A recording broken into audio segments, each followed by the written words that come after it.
ہے نا شیخ؟ جتنا بھی یعنی جو مطلب آپ جی جتنا جی بھی ہاں پروفٹ جی ہوا انکم سارا، جی جی جو مدل ساری آپ کا انکم. لگا تھا وہ چھوڑ کر کے پروفٹ جو بھی ہوا ہے آپ کا اس میں سے اس کو آپ اچھا اچھا. ٹھیک. جی جی جزاک اللہ خیر انشاءاللہ. بارک اللہ فیکم، بہت شکریہ. السلام علیکم. اس کے بعد میں ابو صدیقہ کو ایڈ کر رہا ہوں، آپ اپنا سوال کریں. السلام علیکم. وعلیکم السلام ورحمۃ اللہ وبرکاتہ. جی میرا سوال ہے، سوال کے تعلق سے جیسے ہم علماء سے سوال کرتے ہیں دین حاصل کرنے کے لیے تو اس میں اجر و ثواب کی امید کرتے ہیں، تو سوال کیسے کرنا چاہیے اور اس میں اس کا ادب کیا ہے یہ بتا دیجیے. دیکھیے بھائی، دو باتیں آپ نے پوچھی، تو ایک کا جواب تو بہت مختصر ہے. مختصر مطلب دیا جا سکتا ہے کہ ہم علم کس سے سیکھیں. تو اللہ رب العالمین نے قرآن میں کہا کہ فَاسْأَلُوا أَهْلَ الذِّكْرِ إِن كُنتُمْ لَا تَعْلَمُونَ. اہل ذکر سے پوچھنا ہے. اہل ذکر سے مراد یہاں پر علماء ہیں، اور علماء وہ علماء مراد ہیں جن کے پاس کتاب و سنت کا علم ہے، منہج سلف صالح کے مطابق جن کے پاس کتاب و سنت کا علم ہے، آپ ان سے سوال کریں. اب ظاہر ہے علماء کا جو ڈیفینیشن ہے، علماء کے اندر بہت سارے صفات اوصاف ہوتے ہیں، بہت سارے علوم کے وہ ماہر ہوتے ہیں، ان ساری چیزوں کا یہاں پر ذکر نہیں کیا جا سکتا.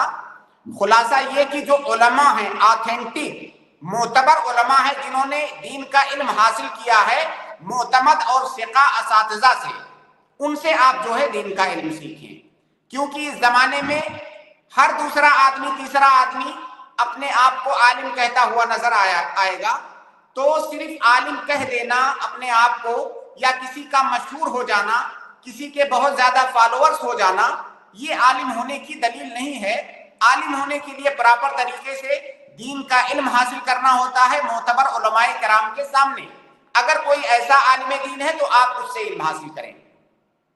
اس کا ایک طریقہ یہ بھی ہے جاننے کا کہ کون معتبر عالم دین ہے. معتبر عالم دین وہ ہے جسے معتبر علماء عالم دین سمجھے. جسے عوام عالم دین سمجھنے لگے کسی کو تو اس سے وہ عالم دین نہیں ہو جاتا ہے. معتبر علماء جس کو سند دے کہ ہاں یہ عالم دین ہے، اس کو عالم دین مانا جائے گا. اب آپ دنیاوی معاملات میں دیکھ لیں، کسی آدمی کو عام لوگ اگر ڈاکٹر سمجھ لیں تو ڈاکٹر تھوڑی ہو جائے گا. ڈاکٹر کی باقاعدہ ڈگری ہوتی ہے، اس کے لیے جو ہے کالج اور یونیورسٹیاں ہوتی ہیں، منسٹری ہوتی ہے، باقاعدہ طور سے اس کو ڈگری دی جاتی ہے. تو وہ جو جہاں اس کو ڈگری دیتی ہے وہ معتبر ہوتی ہے. ہم ہر کسی کی دی ہوئی ڈگری کو ہم نہیں مانتے ہیں.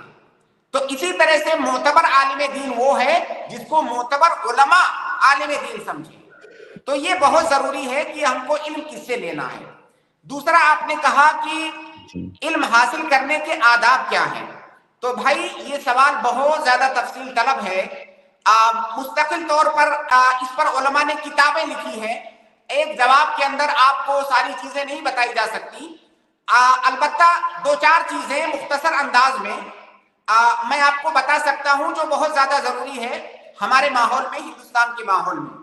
تو سب سے پہلی بات تو علم حاصل کرنے کا پہلا ادب یہ ہے کہ آدمی کے اندر اخلاص ہونا چاہیے.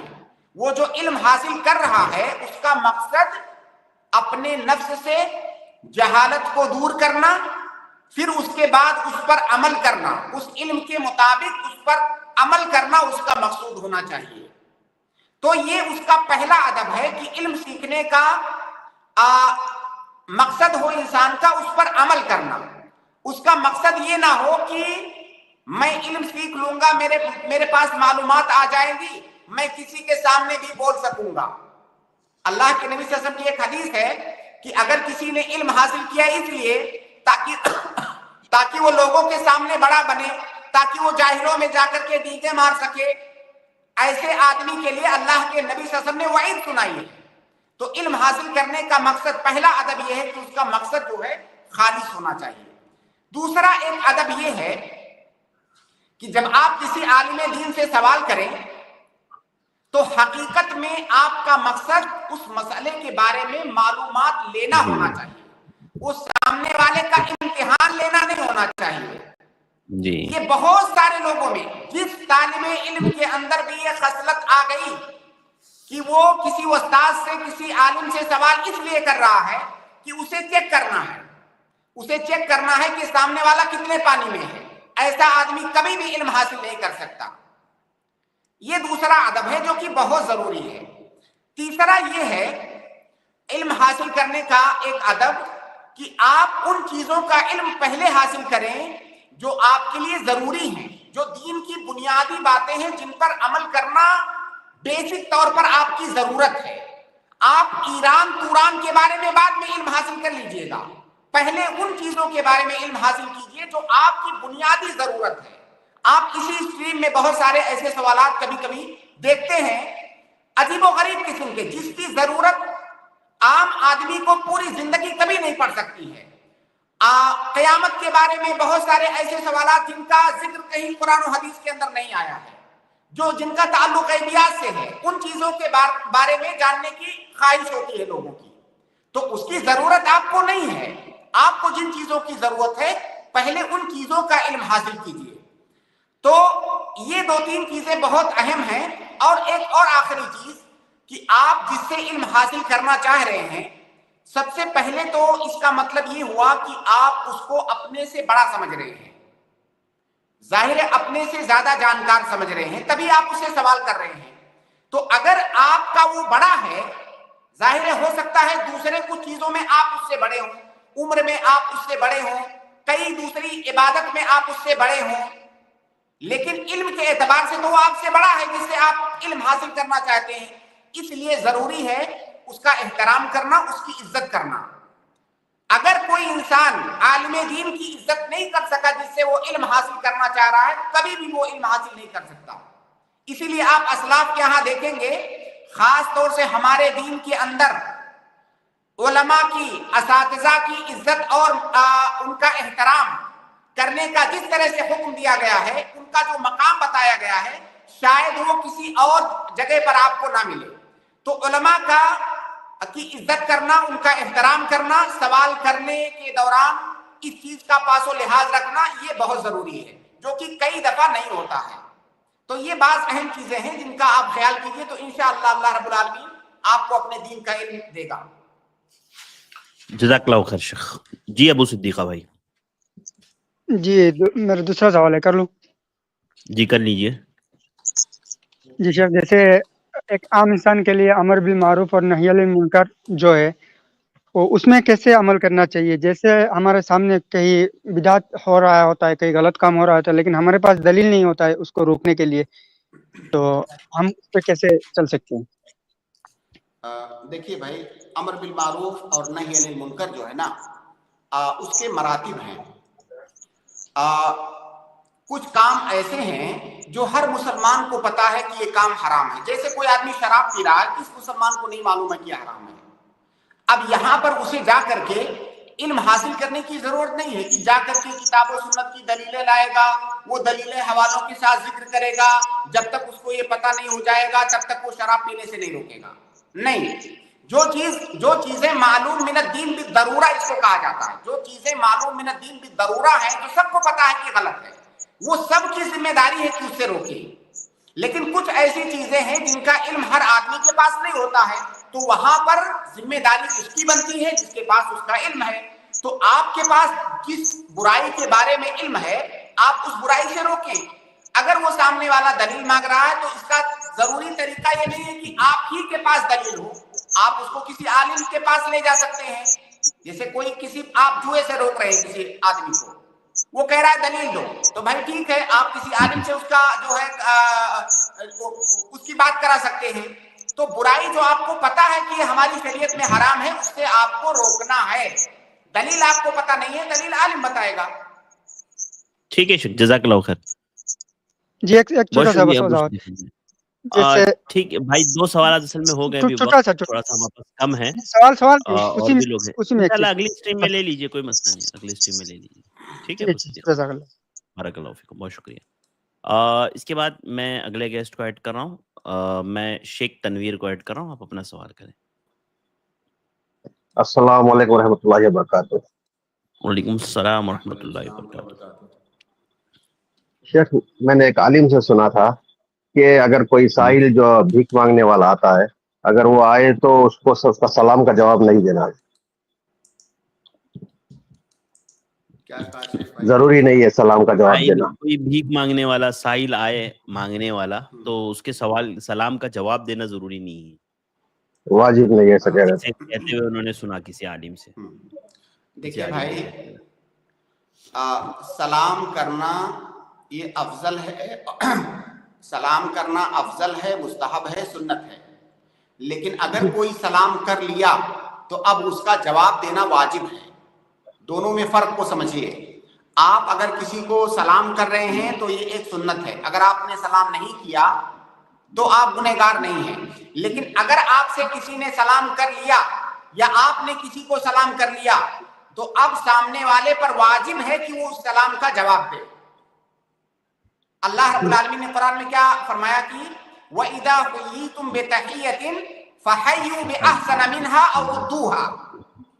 اگر کوئی سلام کرتا ہے تو اس سلام کا جواب اس سے بہتر انداز میں دو، یا اس سے بہتر میں نہیں تو کم سے کم جتنا اس نے جس انداز سے سلام کیا ہے اس انداز سے سلام کا جواب دو. تو سلام کا جواب دینا یہ واجب ہے.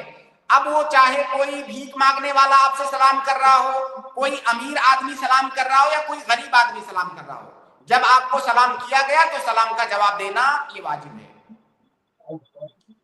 جی شیخ. شیخ اگر ابھی جو اسٹریم میں کوئی آپ کو سلام کرتا ہے شیخین بول کے تو اس کا جواب ہم بھی دے سکتے ہیں شیخ یا بس آپ کے لیے ہے؟ اگر وہ خاص کر دیا، جیسے اگر وہ آیا اور کہا السلام علیکم تو سارے لوگوں کو سلام کر رہا ہے جو لوگ سن رہے ہیں. لیکن اگر اس نے شیخ ارشد کا نام لے کے خاص کر دیا یا دونوں کو کیا تو پھر ہم دونوں کے اوپر واجب ہے.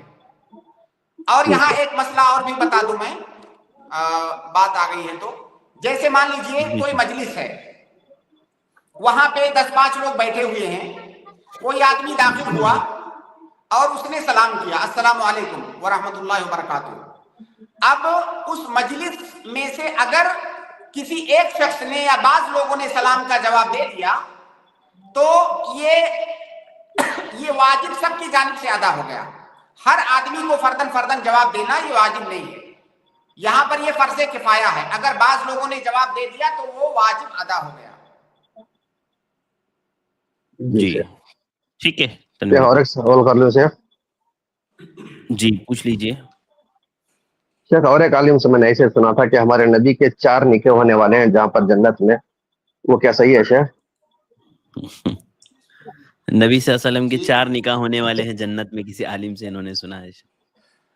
بی بی مریم سے، اللہ کے نبی صلی اللہ علیہ وسلم کی جو ازواج مطہرات تھیں، جو اللہ کے نبی صلی اللہ علیہ وسلم کی بیویاں دنیا کے اندر، وہ آخرت میں بھی اللہ کے نبی صلی اللہ علیہ وسلم کی بیویاں ہوں گی.